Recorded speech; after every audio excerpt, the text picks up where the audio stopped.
have my helper here, Miss Melanie. Again, so excited for today's activity. We're gonna be learning a little bit of math. So for the agenda today, I kind of broke it down into three main ideas and three main focuses. I'm gonna do a little bit of shapes, patterns, and numbers. So follow with me. Again, for these activities, you just need something to write on. So I have an easel, so I'm going to demonstrate in an easel, but you can easily just have a piece of paper or a chalkboard or something. It's fine with me. We got the camera to work and to flip, so it won't be backwards this time. I'm super excited because it definitely bothered me last time we had our interaction. So yeah, let's get started. Super excited. And again, my name is Miss Jenn, for those of you guys that are joining us. I'm a pre-K teacher in the Hingham location. So for the first part, we're going to learn a little bit about shapes. Shapes are what I want to say, something that, the kiddos learn very, very young in their time, toddler age. You start learning about circles, squares, triangles, and things like that. So for this activity, I'm just going to kind of draw shapes right across our paper here. So I chose kind of like, the essentials, the ones that we usually go to: triangle, square, circle. And because Melanie is in kindergarten, I do want to challenge her a little bit, so I'm going to go add some funky ones. And I'm even going to make some up. So the point of this is that Melanie is going to match how many sides each shape has. So Miss Melanie is going to demonstrate. She's super happy that she gets to actually help Mommy out today. So while she matches, go ahead, Melanie, you can go ahead and match it to the right number. So while she kind of matches that, something that you guys can actually challenge is go up to 10, maybe 10 sides. Or if you want to, keep it a little bit more simple for the toddler age, just focus on like 4, and go over it every day, rehearse. And I guarantee you, kids are sponges and they're gonna get it. All right, Melanie, are you done? Did I trick you with one? I think you're done. Can they see? All right. It's kind of hard to see with this lime green, but she said triangle has 3 sides. A square and a diamond has 4 sides. Yep, this shape right here has 5 sides, and this is a hexagon with 6. And then I tricked her with this circle that has no sides, and you know what? She was able to not circle anything. So, like I said, this is something that works for me. I know, my child and how to challenge her, so this is what works best for this family. For the next one, again, is focusing on shapes. We're going to be drawing. Again, if you feel like you're not too good of a drawer, you feel like your child might not get what you're drawing, feel free to just Google something and just print it out. So I have what's supposed to be a pizza. Okay, Melanie, pretend this is a pizza. Okay. I have a cone, like a yellow cone that you see from the construction workers. I have a present, a gift, and then I have a computer board.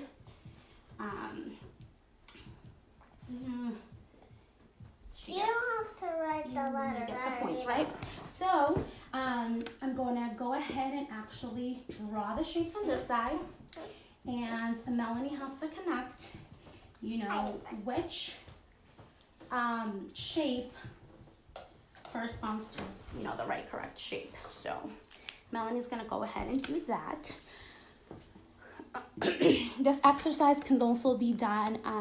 You don't even have to write it down. You can kind of point or go around the house and say, hey, how many triangles can we find? How many circles? Ooh, you know what? Let's see if we can find any hexagons. You know, that's a really tough one. And kind of just repeat the vocabulary. And honestly, the visuals, it's really important for them to see. It's so easy for the kids to remember that way and connect it to the real life. So here we go. Melanie connected it. Really fast. Good job.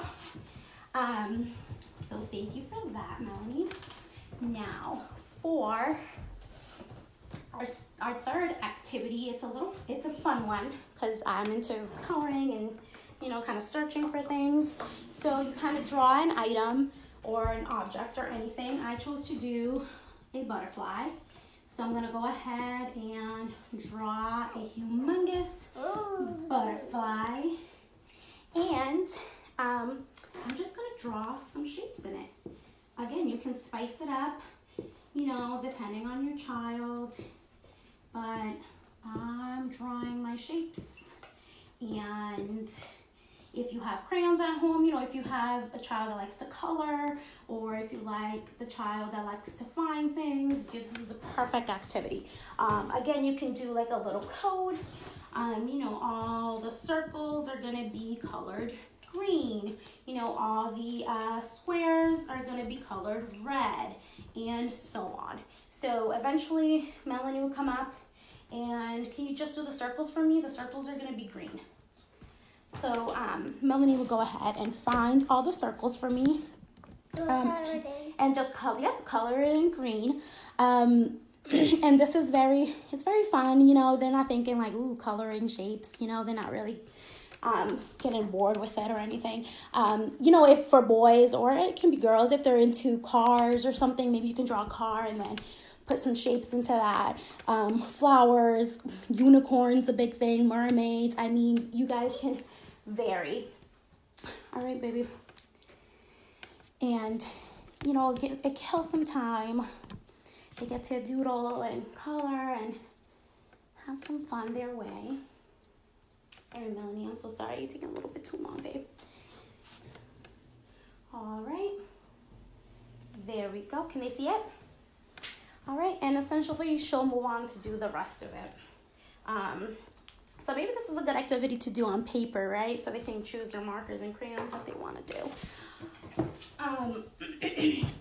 So for the last one, it's really something that you can do with construction paper. You can cut up different shapes and have them kind of create their own,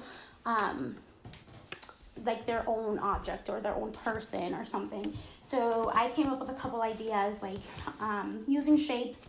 You know, maybe you can create your own robot, right? You start with a square, and you have, you know, some rectangles, and then so forth. You kind of just move, and you can create your own little robot, right? The object of this is to just use shapes.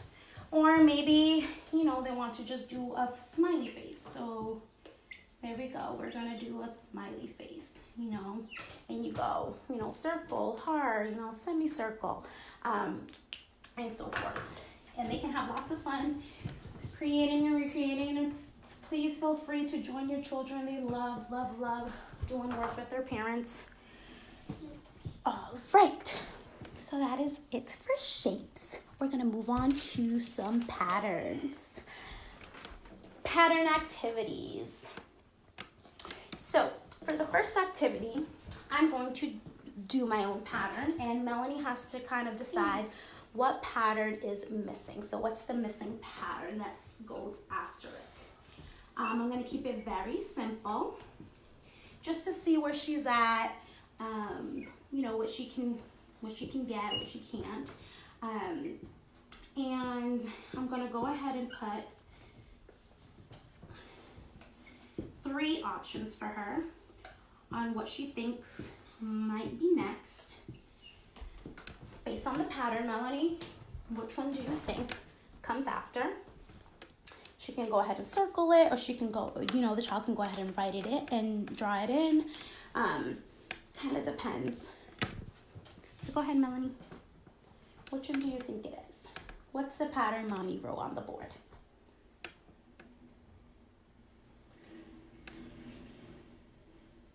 She's drawing it in, guys. She's doing amazing. And of course, I knew she was gonna get this, so next time I'll definitely trick her up. I know And what make your sure tricks are. you know what my tricks are. All right, for the next one, it's more of like a color scheme. I mean, you can use dots or you can use kind of like the cubes. I know in my classroom we have those counting cubes that is very, very fun and easy to maneuver with, you know, with the kids to do patterns with.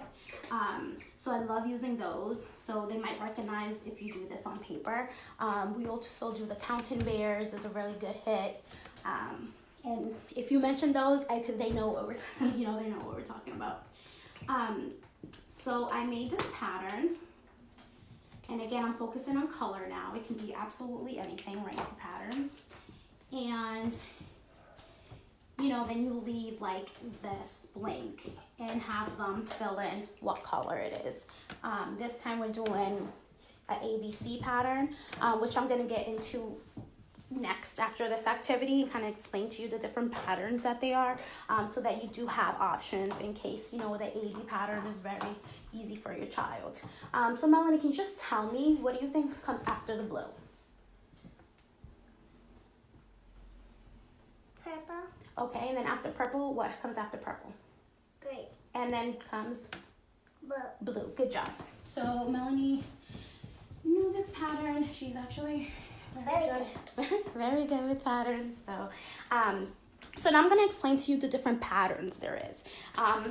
Instead of kind of writing it all out, I mean, I'm going to have you guys see my notes. So this is kind of like the essentials of patterns. We have the AB pattern. So you can see like A, B, apple, banana, and so on. We have the ABC pattern, which is with 3. So it'll be ABC, ABC, and that's the repetition. We have the AABB. So this is an example of that pattern. We also have the AAB, as you can see, AAB. Switch it up, and then the ABB. So you guys can take a look at this and see what works best for your child. I recommend to start from here and then kind of make your way down, and then, you know, maybe you can extend it, make it a little bit funkier. Maybe you can do A, B, C, D, depending on the child. And yeah, you can definitely play around. I did want to note that, you know, I did some fruit, I did some circles, I did actual shapes. Then I went on to doing, you know, colors. It really varies. And if you want to have fun, like obviously it doesn't have to be pen and paper. I mean, I'm just doing it for now. Love you. But it can be anything. Like, hey, let's just go through your Legos. Why don't we just do patterns with Legos? Or your cars, or even your crayon box, you know? Like, it can be so fun. Learning is fun, guys. I know. We have to keep reminding our children that. I remind my kiddos all the time. Learning is fun. All right, so for numbers, this is I think it's a pretty fun one. I'm going to keep it simple, just going to be 1 to 10 for this activity. But for Melanie, I'll probably do like a 20 to 30 range, depending on her ability. But we're going to just kind of go 1 through 10 on the board. And Melanie is going to connect it in the correct order, right, Melanie? You did this with me before. I did do it with you before, but now we have to show our friends how to do it. All right, do you mind doing it with this blue marker? The green, you can't really see it, baby. Yep, that's fine. So she's gonna go ahead and connect. And then it can give you an idea on like where your child is, you know, like, does she know what a 3 looks like? Or does he know what comes after 5? And it's a good way to keep track, you know, without like having flashcards or something. Like, no, you're wrong. So boom. So basically you'll just go, you know, from 1 to 2 to 2 to 3, 3 to 4, and so on. I know they have like worksheets for these where you actually have to like finish off the picture with the numbers. Can you stop? She's being so silly. All right, for the second one, it's another way of knowing if your child knows how to count one after the other. So, not jumping from 1 to 5 to 6 to 7, And also, it's a way of knowing if they know what a 3 looks like, essentially. So, I'm just going to draw a box. And just going to limit to this. Again, you can, as you watch me, you can do as much as you want. And I'm kind of going to say, hey, Melanie, can you draw me, 3 dots? And then on this box, can you draw me 7 dots, 6 dots, 2 dots, and etc. For her, I might even put something like 25 or whatever number I think she's struggling with. And she can show me what she knows. Right, Melanie? So can you just do the first one? Just draw me 3 dots so our parents can see. So 1, 2, and 3. And then it can even be like an independent work where you're just like, okay, I showed you how to do the first one. Now, while mommy goes and cooks or something, can you finish the rest? And then you can see if, they got it right or not. You can definitely do this with manipulatives. Again, maybe you can use like tape on the floor or just paper on the floor and have them put M&Ms or carrots or something or cars in it. And for my last one, I am going to draw anything. It can be anything. So I'm going to draw 1, 2, 3, 4, 5, right? 5 stars. So it's them having to count it. Then I want her to be able to write it, right? So you can like outline what 5 looks like, or you can actually just do it once and then have them like repeat it a couple of times. And then I want them to be able to say it. So count, write, and say. And kind of put all of this together with different things. You can choose any number, like let's say they have a very hard time, like 13. The teens are very hard. Anything from 11 to 19, the kids are, they don't know what comes after or what comes before. So that's a good way to start. So they're familiar with a calendar. I do recommend if you have one at home to kind of go every day, like, hey, what day is it today? Go over the month, the day, the year. So they can keep their brains moving and they know exactly, what sequence each number comes in, everything. So yeah, I hope you guys enjoyed this quick little math activity that I had prepared for you guys. And I hope you guys are staying safe, having fun. Melanie, you want to come say bye? She was a great help today. She was actually really excited. Bye. And we'll see you next time. Bye. Bye. And play with